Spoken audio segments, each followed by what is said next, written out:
This week I'm going to be looking at the film Twilight, based on the novel by Stephanie Meyer.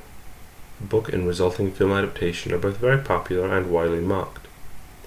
I'm going to be examining the reasons for this diversity of strong opinions. Twilight tells the story of Bella Swan. She moves in with her dad several states away, so that her mom and stepdad can travel for his job.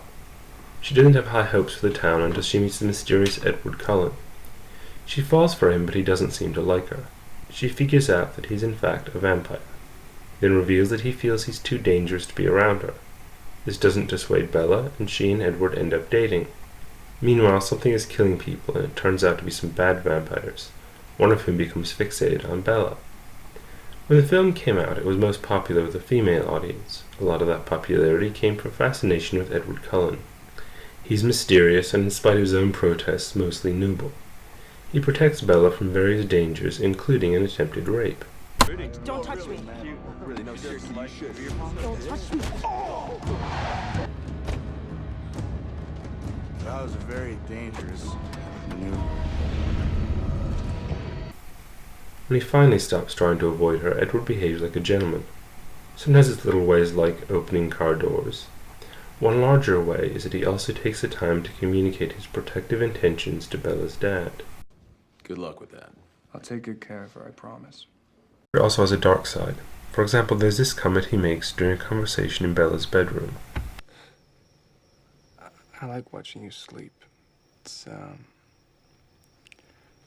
just kind of fascinating to me. There's also this piece of voiceover from Bella herself. There was a part of him, and I didn't know how dominant that part might be, that thirsted for my blood.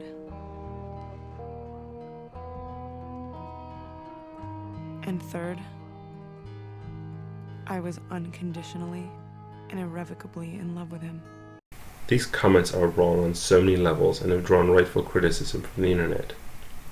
Another thing that people hate is the way the film rewrites the vampire. Many go on about the fact that these vampires sparkle in the sunlight instead of burning.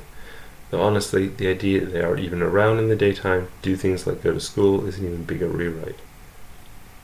Something that most people don't discuss, but personally bugged me, was the way Bella's dad was portrayed. Throughout, he's portrayed as a decent man and truly cares about his daughter. But the film never really develops the father-daughter relationship. In fact, when Bella is in danger from an evil vampire, instead of going to her dad and telling him the truth, she tells him an incredibly hurtful lie in order to get out of town. Yeah, and you know, if I don't get out now, then I'm just gonna be stuck here like Mom. In conclusion, the film isn't Oscar-worthy, but it's not as terrible as its detractors say it is.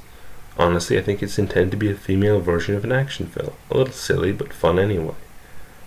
I hope in future that someone else is able to make a film that appeals to the same demographic as Twilight, but without the stalkerish undertones, and that gives genuinely good parents a fair portrayal.